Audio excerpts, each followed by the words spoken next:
Greetings, urban farmers, gardeners, and healthy food visionaries. Greg Peterson here, and welcome to the 288th episode of the Urban Farm Podcast, where 3 days a week we work together educating and inspiring you to become part of your food revolution. Nature doesn't waste energy, and by using these natural cycles to work in our favor, we can harvest both plants and fish. Let us teach you how. Just text GROWFISH to 33444 or visit iwanttogrowfish.com and you will receive our free webinar on how to grow your own fish-powered garden. Today on our podcast, we have someone who is connecting her community to their local farmers, motivating others in the food revolution. We're talking to Elvira Di'Brigit about a valley of farmers in California. 17 years ago, Elvira moved her family to Capay Valley, where her passionate interest in sustainable living took hold. While teaching, she explored curricula surrounding farming, environmental preservation, and nutrition, all in support of sustainable living. She is the editor of CapayValleyGrown.net and the author of Why We Farm, Farmers' Stories of Growing Our Food and Sustaining Their Businesses. She also serves on the organizing committee for the Hose Down Harvest Festival, a fundraiser for the Ecological Farming Association. Elvira holds a BA in International Relations from UC Davis, a teaching credential, and a Waldorf Steiner teaching certificate. She lives in Rumsey, California with her husband and 3 children. Welcome to the show today, Elvira. Thanks for having me, Greg. Absolutely. So I shared a bit about you. Can you fill in the blanks for us and share more about the path you took to get where you're at today? Yeah, it was kind of a twisted path, for sure. I was, thinking that I was going to be a Waldorf teacher, and I had my little tribe of people, and we really wanted to do an intentional community somewhere in the country and have a healing retreat. Nice. And yeah, it was a great dream. And my partner at the time, we looked for property, and we were kind of like spearheading that effort in the group. And so after looking in many different areas, we actually bought this piece of property sight unseen in an auction from just knowing that there was Wilbur Hot Springs nearby. That was really all we knew about the place. And then it took us a couple of years to move there. And yeah, just kind of long story short, we lived in the canyon above where I am now, off the grid, and with spring water that we had to pipe down to our little cabin. And we did that for a couple of years and raised my first 2 children up there. And it was all in search of a healthier way of life and having, water that wasn't polluted and good air. And the food part of it was really important to me, when I was pregnant, just trying to search out really healthy organic food.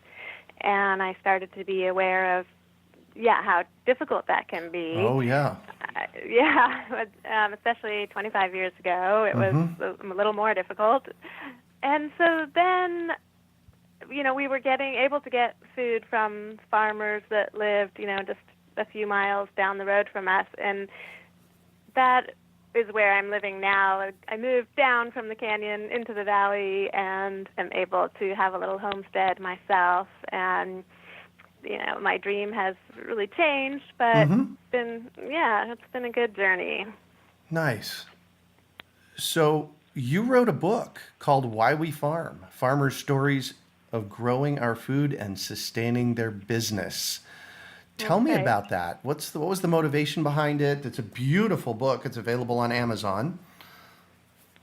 Yeah, the motivation behind it was really just getting to know my neighbors, and who are mostly farmers. And I was actually working as a homeschool parent and teacher, and so got to know these people pretty well. And in seeing their day-to-day life, just had so many questions, started to realize that, the general public, while we have, these slogans like know your farmer and eat local, but there's so much that people don't realize about that lifestyle and how challenging it can be on the business side of things. That's Right. mostly what my book focuses on, is more of how what their business models are. Got it. So you started off with Menas Ranch? I didn't start there, but I can tell you about Menas Ranch. All right, cool. Yeah. They are definitely kind of old-timers that have been in the valley for quite a while. In 1979, they moved to Esparto. And, yeah, it's just a really great couple who are just dedicated to farming as a lifestyle, really, the way they explained it to me. There's a little quote in there about how their friends, are going skiing or boating in the summer, and they don't understand why Fred and Alice, can't come with them. And Fred and Alice are like, no, we love our life of farming. Right. They have peaches and apricots, and then they also started a meat market because they used to have cattle of their own. Uh-huh. Yeah. So it's really their lifestyle. Actually, Heidi and I live on the urban farm here in Phoenix. It's right in the middle of the city, so it's nothing rural by any means. And it's a third of an acre. And mostly we like staying here and, working with the chickens and tending our gardens and not going very far away. So it sounds to me like it's really a lifestyle they've chosen. Yeah, and I found that as a common thread in the interviews that I did, that the people who chose this lifestyle, at first I was thinking, wow, these people are working so hard, such long hours, and how do they have the stamina? But, I came to see that it was, one, a lifestyle, and then also just, I think being out there and working, on their land just feeds them internally in a way that keeps the energy going, and it's just a healthy lifestyle. Yeah. Yeah. I notice you have a permaculture homestead that you featured in your book as well. Tell us about that. That's right. Spreadwing Farm is a relatively new farm in this valley. And my friend Kathy had came here as an entomologist. And interesting. Yeah. And then she decided that she would rather work with plants. And she started out just being a farm worker for another local farm here. And then slowly, developed into her partner, and she bought this land. And they're one of the few really permaculture models here in the valley. Really unique in the way that they are planting without really a tractor. They were doing it, with one of those walk-behind tillers. All right. Just starting out just kind of like with a big garden model. And, now they're getting more into having a few row crops to help sustain them through the summer. But they have a big orchard, and my chapter goes into more of like some of the permaculture methods that they use. Yeah. Nice. So what surprised you most about your conversations with the farmers in the book? I guess what surprised me most was that the risks in farming seemed not to be so much like the weather and these acts of God that are always present, for Right. sure. But these small farmers were really facing all these same risks that small businesses face, and just, that in addition to being good farmers, they also have to be good, managers of people and stay on top of markets and be marketers of their products, and they have to be mechanics so they can fix their things. So it's just how involved the work was a bit of a surprise to me. Yeah, well, running my own business, which I've done for the past 40 years, you kind of become the chief cook and bottle washer and everything in between. Right, exactly. So what I'd like for you to do is think about the different farms and people that you talked to, and tell us about one that was most epic, most striking, one that really moved you? There's quite a few, so I'm looking at my table of contents thinking, which one should I choose? Mm-hmm. I guess the one that really stands out is Elvira Di'Brigit's farm, and this is Sally Fox's, she's the owner of the farm. Uh-huh. And she is an organic cotton plant breeder. Wow. And yeah, when I spoke with her, when I had the interview, she said right away, and I opened my chapter with what she said, that she's not a real farmer, she said. And she came into it in, kind of a begrudging way, that she was a plant breeder because of her love of textiles and also her experience early on of meeting someone who their whole life, they were handicapped because of working with dyes without having gloves on, and their brain was affected with neurotoxicity. Yeah, so she was really affected by that, and she was able to breed this cotton that has its own color. So she has a variety of colors that are different shades. Wow, really? Browns and greens and peach colors. And so it's not only organic, but it's colored cotton. And her story is one of single-handedly this person just creating a whole another market that didn't exist before, and a lot of trial and tribulations. And finally, she does farm also in order to support her hobby, and her love. Yeah.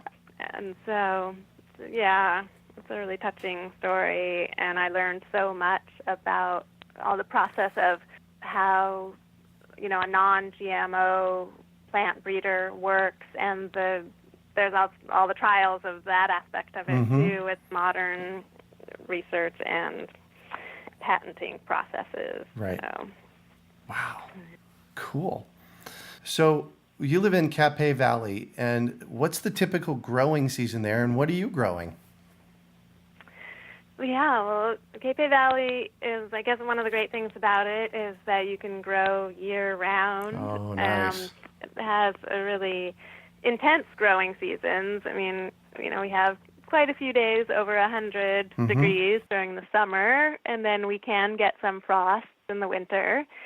And my husband and I grow a lot of different things. We have olives that we grow commercially. We have just over an acre of olives that are 12 years old now. So this year looks like it's going to be a good harvest, but we've definitely had, some small yields so far that we're it's like, an artisanal craft of getting this olive oil hand-picked and pressed. Right. And it's fun. So are you pressing it yourself? No, a press is a really expensive thing to have. So we were taking it out of the valley for a couple of years, and then more recently the tribe in our area has built this beautiful facility for olive pressing, milling, I guess I should say. Right. and so we've been able to take it there. Excellent. And Capay Valley is inland from San Francisco, it looks like. Right. It is, and it's just east of Napa Valley. Oh, right. Perfect. And it gets up over 100 there. It does. It has really similar weather pattern to the Central Valley, Sacramento, Redding area. And Phoenix, Arizona. Arizona. That's what it's like here. We can grow all year round, and we can grow olives, and wow. Cool. So other than olives, what else are you growing? We have, a big homesteading garden where, we're always rotating different things. Right now, it's a lot of tomatoes and cucumbers and melons and basil. And then we try some unique things, sweet potatoes. Oh, and then my husband, he used to be an organic gardener in Massachusetts, and so he's, even though he works now another full-time job, but this is, just kind of our hobby, our lifestyle, like we were saying before. Yeah, exactly. But he also has a little tropical greenhouse, which is really fun. Oh, so we like to impress nice. people when they come over with our bananas, and mangoes are almost ripe. So. Oh, wow, cool. Have you grown any papayas? I've tried a few times, and I really want to try again, but I haven't had any luck so far. Yeah, I tried tropicals for the first time 2 years ago here at the Urban Farm. And, it freezes sometimes in the winter here, so, that takes them out. But it hasn't for the last couple of years. And I have, in fact, I'm looking out the window at it right now.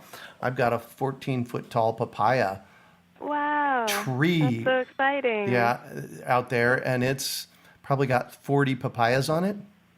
Ooh. Oh, yeah. We'll be eating papayas starting here in the next month or two for the rest of the year. Oh, that's great. I haven't, however, gotten any mangoes yet. They're still... Yeah. So that's I cool. call it my mango bush because it's not very big. Yeah, exactly. So can you tell us why Capay Valley is a good microcosm for us to look at when understanding the farming industry? Yeah, and maybe not the farming industry as like the big ag industry, but for understanding small farming, there are a wide variety of models here of farming methods and business models that these farmers are using. So of course. There was a lot to learn here. And it definitely, in this area followed a similar pattern through the 50s, where there used to be big orchards here and dairy farm, and livestock, and then that all, really went into decline. And then there's been this revitalization since the late 70s. And so it has become like this little microcosm of, what could happen and what is happening in some other areas as well in this country with, like, for example, the community-supported agriculture movements, that there were people here that were really on the forefront of that movement. Oh, wow. Capay Organic, or Farm Fresh to You, is their delivery business. They have been, their parents started that in the early 80s, and it's a remarkable business and marketing strategy that they've developed. So it seems as though there's a lot of community going on up in the Capay Valley. So what factors does that play in farming?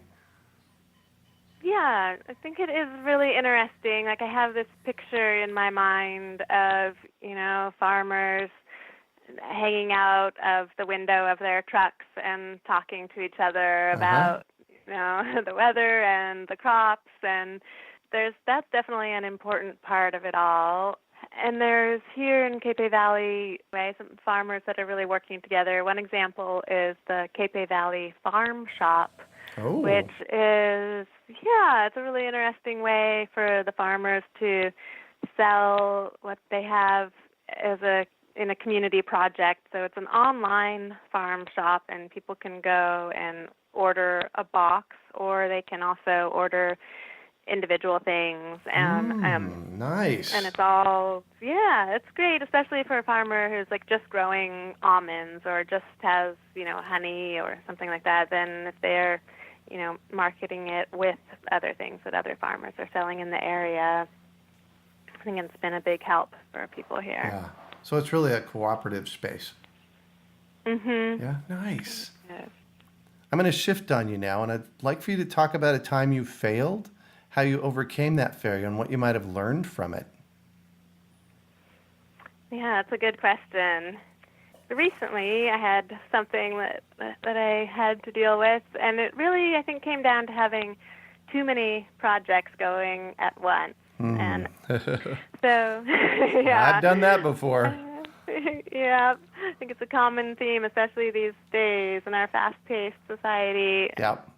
But I was, working on this book while we farm, and I'm also still homeschooling and working as a teacher with a homeschool charter school in California. And I had been working to organize this homeschool co-op of parents here in Capay Valley, and I just was not able to really be a good administrator with that co-op, and the vision that I had for it really started to fall apart last spring. People, basically decided to just go with hiring a private teacher. And so that was really hard for me. I felt like, I could have done better in that area. Uh-huh. What was your learning from that? Well, my learning was that, if you're going to do a project, you have to make sure you have enough, time and energy to commit to it. And also, really learning about good communication, keeping communication going. And we have so far been able to kind of pull together a board of directors to keep some of the classes going as a community effort. But I kind of stepped aside from that and just decided that I didn't have the energy to put into it right now. Yeah.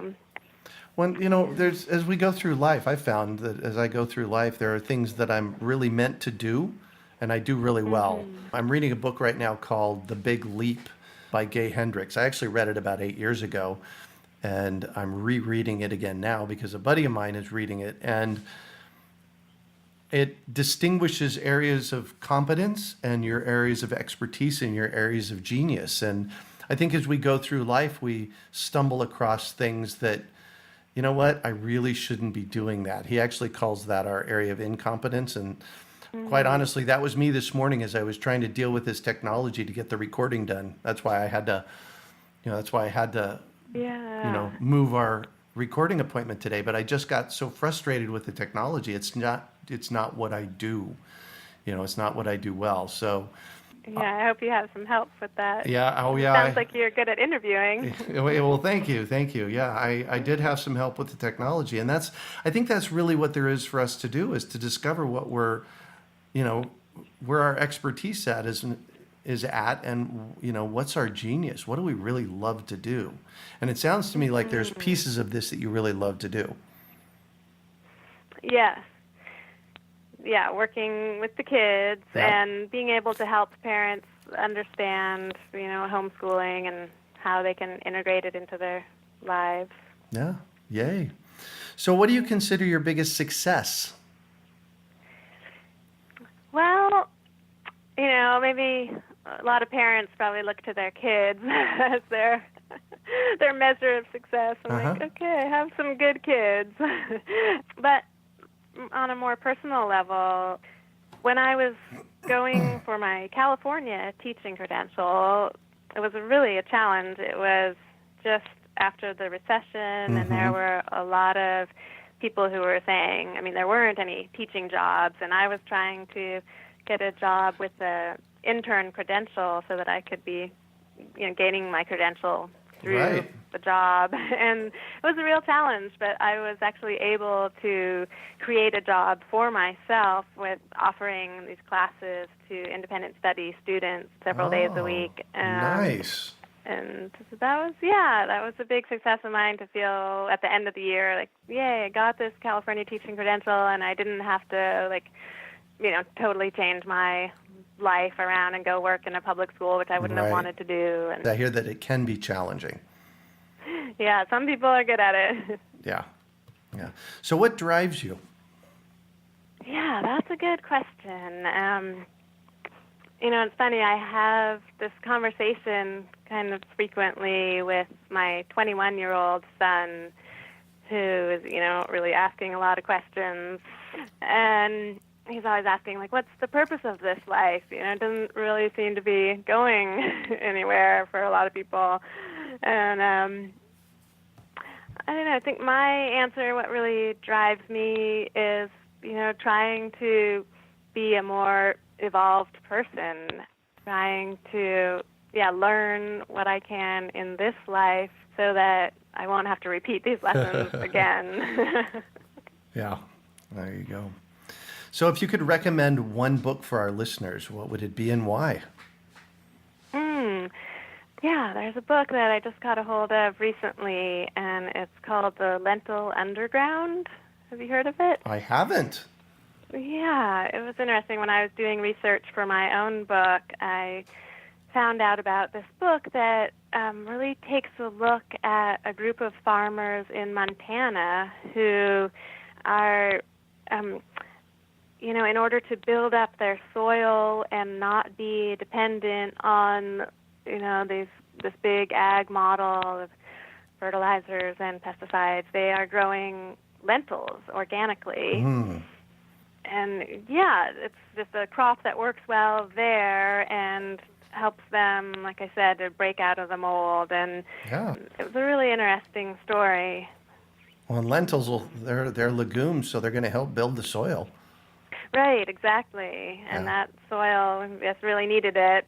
And it was just, people who you don't think of, there's like really conservative farmers in Montana, but they, came to some realizations that they needed to make a change. And so I like it for the social impact. Yeah, cool. So what one final piece of advice do you have for our listeners? I think what I've learned from writing this book is that we really do need to support local farmers, and not just in a casual way or when it's convenient, because if we don't have those small local farmers, then we're dependent on this whole other ag system that is really not healthy and not going to give us the choices that we want to see in our diet. Right. So, my advice is supporting your local farmer and also really supporting small, locally owned groceries and co-ops, because they are the ones who also really help the farmers and give us those choices. Yeah. Well, thank you so much for joining us on the show today, Elvira. Yeah, thanks so much for having me. So how can our listeners get a hold of you? Well, there's a website for the book, and it is whywefarmcapay.com, and Capay is spelled with a C, C-A-P-A-Y. Perfect. And, I'll have contact information there. Perfect. And you can also find show notes from today's podcast at urbanfarm.org/whywefarm. Well, that's it for today. Thanks for joining us on the Urban Farm Podcast. Nature doesn't waste energy, and by using these natural cycles to work in our favor, we can harvest both plants and fish. Let us teach you how. Just text GROWFISH to 33444 or visit iwanttogrowfish.com, and you will receive our free webinar on how to grow your own fish-powered garden. We hope you enjoyed today's episode of the Urban Farm Podcast. Remember to listen 3 days a week for tips, advice, and resources to help you on your journey with urban farming. You can find us on the web at urbanfarm.org or send us an email to podcast@urbanfarm.org. In the words of Vincent van Gogh, great things are done by a series of small things brought together. Be encouraged that with each lesson learned and skill developed, you are one step closer in the direction of your dreams.